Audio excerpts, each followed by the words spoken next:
तो आइए सुनते हैं मेरे यानी राजेश राज के साथ स्वामी विवेकानंद जी के जीवनी पर एक कहानी जो आपको अलग ही दुनिया में लेकर जाने वाली है।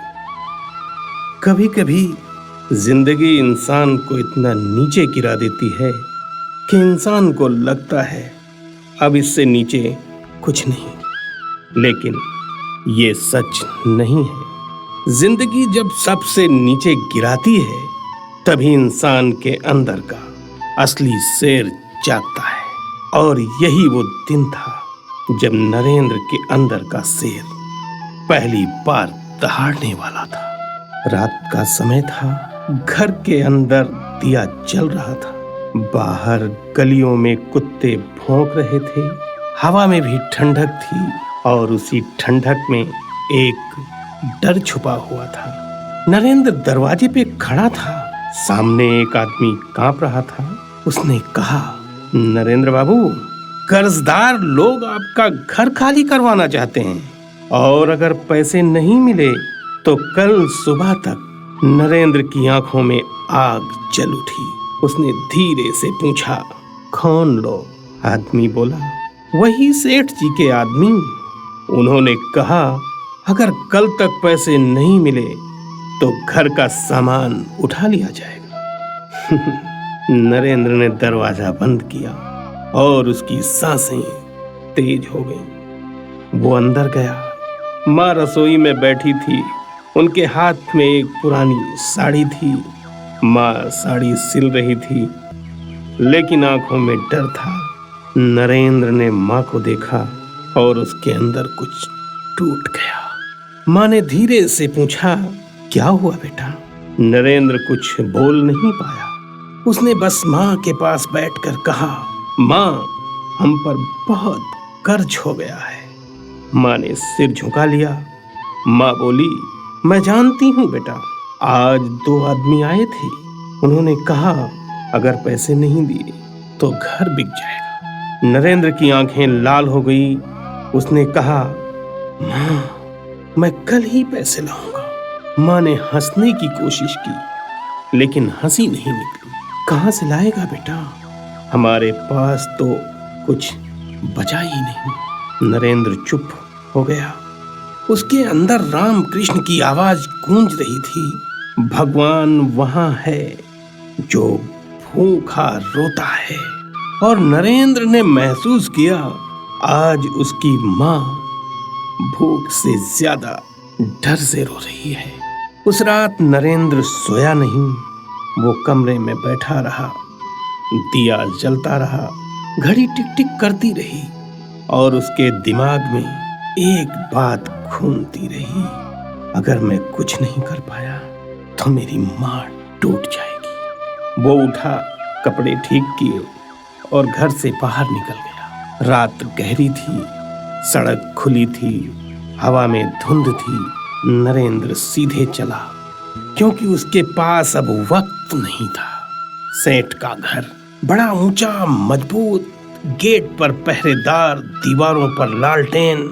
नरेंद्र वहां पहुंचा। उसने दरवाजा खटकाया। पहरेदार ने पूछा, कौन?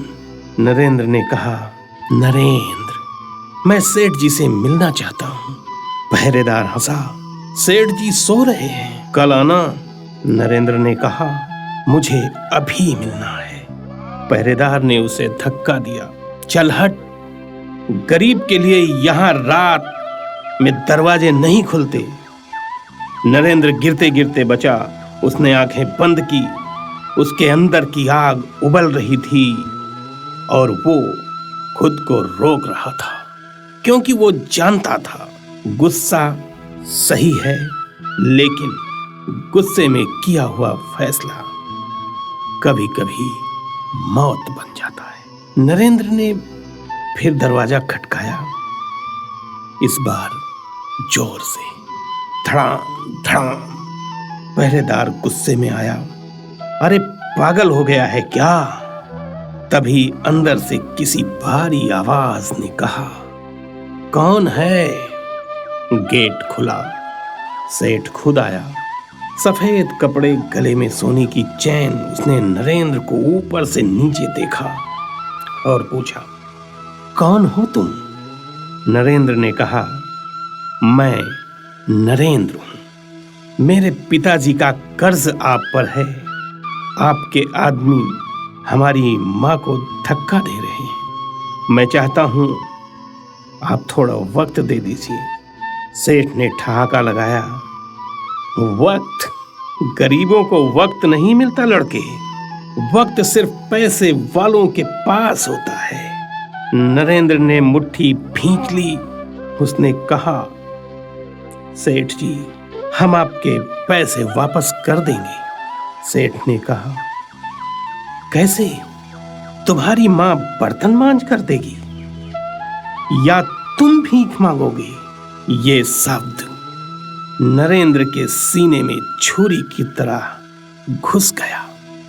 उसने पहली बार महसूस किया, गरीबी सिर्फ भूख नहीं, गरीबी का अपमान है। सेठ ने आगे बढ़कर कहा, सुन लड़के, कल सुबह तक पैसे दे दो, नहीं तो तुम्हारे घर का सामान उठवा लूंगा और तुम्हारी मां को सड़क पर बैठा दूंगा। नरेंद्र का शरीर कांप गया, उसके होंठ सूख गए। उसने धीरे से कहा, आप मेरी मां का नाम मत लीजिए। सेठ ने हंसकर कहा, अरे मामा कर रहा है। जब पैसे नहीं होते तो मां भी बोझ लगती है। नरेंद्र के अंदर कुछ टूट गया। उसकी आंखों में अंधेरा भर गया। उसने एक कदम आगे बढ़कर सेठ का कॉलर पकड़ लिया। पहरेदार चौंक गए, सेठ भी घबरा गया। नरेंद्र की आवाज कांप रही थी, लेकिन उसने कांपने में डर नहीं था। लेकिन उसके कांपने में डर नहीं था, उस कांपने में मौत थी। अगर मेरी मां को कुछ हुआ तो मैं तेरी हवेली की ईंट ईंट तोड़ दूंगा। सेठ ने हाथ छुड़ाया और गुस्से में बोला, भाग यहां से वरना पुलिस बुला दूंगा। नरेंद्र ने सेठ को घूरा और फिर धीरे धीरे पीछे हट गया। लेकिन उसकी आंखों में एक वादा था, एक वादा जो अब टूटने वाला नहीं था। नरेंद्र गली में निकल आया। हवा ठंडी थी, लेकिन उसके अंदर आग थी। उसने दीवार के सहारे सिर टिकाया और पहली बार वो रो पड़ा, क्योंकि वो समझ गया था, ये दुनिया दया नहीं करती। ये दुनिया कमजोर को कुचल देती है। और उस रात नरेंद्र ने एक फैसला किया कि अब वो सिर्फ अपने लिए नहीं जिएगा, अब वो ताकत बनेगा, एक ऐसी ताकत जो किसी गरीब की मां को कभी सड़क पर ना आने दे। सुबह होने से पहले नरेंद्र फिर दक्षिणेश्वर पहुंच गया। मंदिर में अभी अंधेरा था, दिए जल रहे थे, घंटियां धीमी धीमी बज रही थी। रामकृष्ण वहीं बैठे थे, जैसे वो नरेंद्र का ही इंतजार कर रहे हो। नरेंद्र अंदर गया। उसके चेहरे पर चोट थी, आंख में लालपन था। रामकृष्ण ने देखा और बिना पूछे बोले, किसने तुझे तोड़ा? नरेंद्र ने कांपती आवाज में कहा, गरीबी ने और इस दुनिया के अमीरों ने। मैंने कल रात अपनी मां को बचाने के लिए एक आदमी का कॉलर पकड़ लिया। रामकृष्ण मुस्कुराए, लेकिन वो मुस्कान खुशी की नहीं थी, वो मुस्कान समझ की थी। अब वो समझ गया गरीबी क्या होती है। नरेंद्र ने कहा, हाँ, गरीबी भूख नहीं, गरीबी अपमान है। रामकृष्ण ने धीरे से कहा, और यही अपमान एक दिन तेरी ताकत बनेगा। रामकृष्ण ने नरेंद्र का हाथ पकड़ा और बोला, नरेंद्र, तू अभी भी अपने घर के दुख में फंसा है, लेकिन एक दिन तू पूरे देश का दुख अपने कंधे पर उठाएगा। नरेंद्र ने कहा, मैं? रामकृष्ण ने कहा, हाँ, तू वो शेर है जो अभी तक खुद को बकरी समझ रहा है। नरेंद्र ने कहा, लेकिन मैं क्या करूं? रामकृष्ण ने धीरे से कहा, पहले अपने अंदर की कमजोरी को मार। तेरा सबसे बड़ा दुश्मन तो तेरा डर है। रामकृष्ण नरेंद्र को मंदिर के अंदर एक कमरे में ले गए। कमरा छोटा था, दीवारों पे धूप की गंध थी और जमीन पर एक पुरानी चटाई। रामकृष्ण बोले, आज रात तू यहीं रहेगा, बिना खाए बिना सोए, बस बैठकर अपने अंदर झांकना। नरेंद्र ने कहा, ये क्या है? रामकृष्ण बोले, ये तेरी पहली साधना है, ये तेरी पहली साधना है। आज तू अपने अंदर बैठे शेर से मिलेगा। रात हो गई, कमरे में सिर्फ एक दिया जल रहा था। बाहर हवाएं चल रही थी, कुत्ते भौंक रहे थे। नरेंद्र आंखें बंद करके बैठा था, लेकिन उसके दिमाग में आवाजें चल रही थी। सेठ जी की आवाज, गरीबों को वक्त नहीं मिलता, गरीबों को वक्त नहीं मिलता।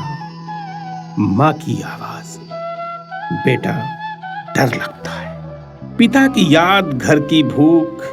नरेंद्र की सांस तेज हो गई, उसके माथे पे पसीना आ गया, वो डर गया।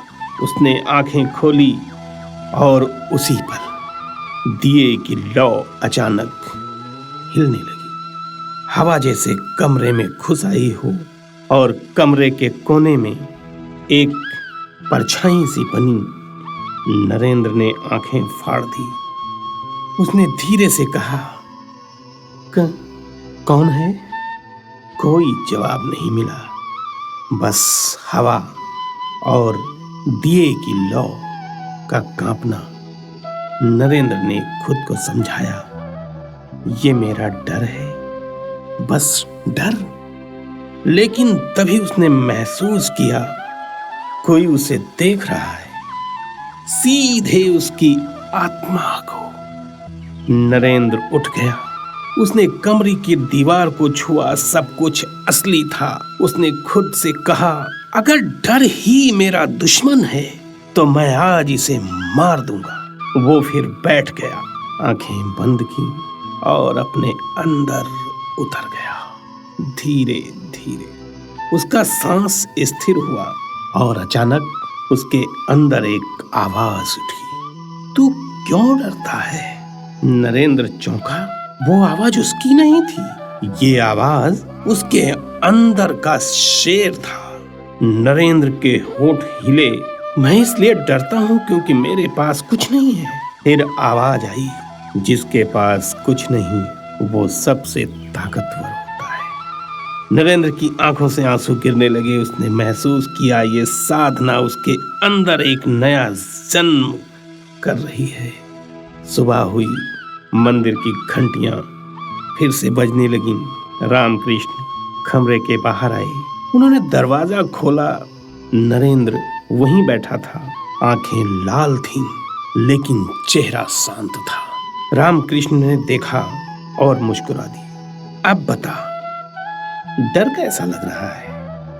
नरेंद्र ने धीरे से कहा, डर मर गया। रामकृष्ण ने सिर हिलाया। तो अब तो तैयार है? नरेंद्र ने पूछा। किसके लिए?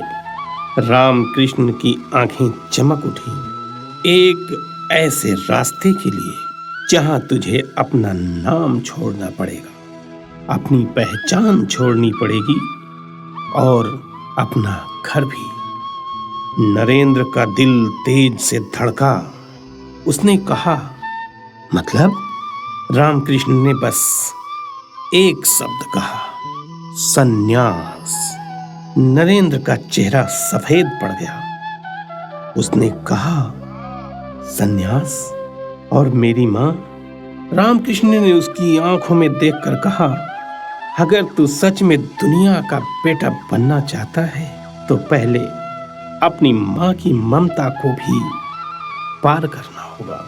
नरेंद्र कांप गया और उसी पल उसने महसूस किया, ये लड़ाई अब दुनिया से नहीं, अब उसकी लड़ाई उसके दिल से है। नरेंद्र कांप गया और उसी पल उसने महसूस किया, ये लड़ाई अब दुनिया से नहीं, अब उसकी लड़ाई उसके दिल से है।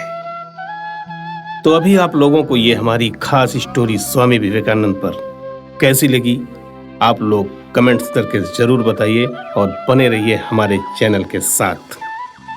आगे अभी बहुत कुछ बाकी है।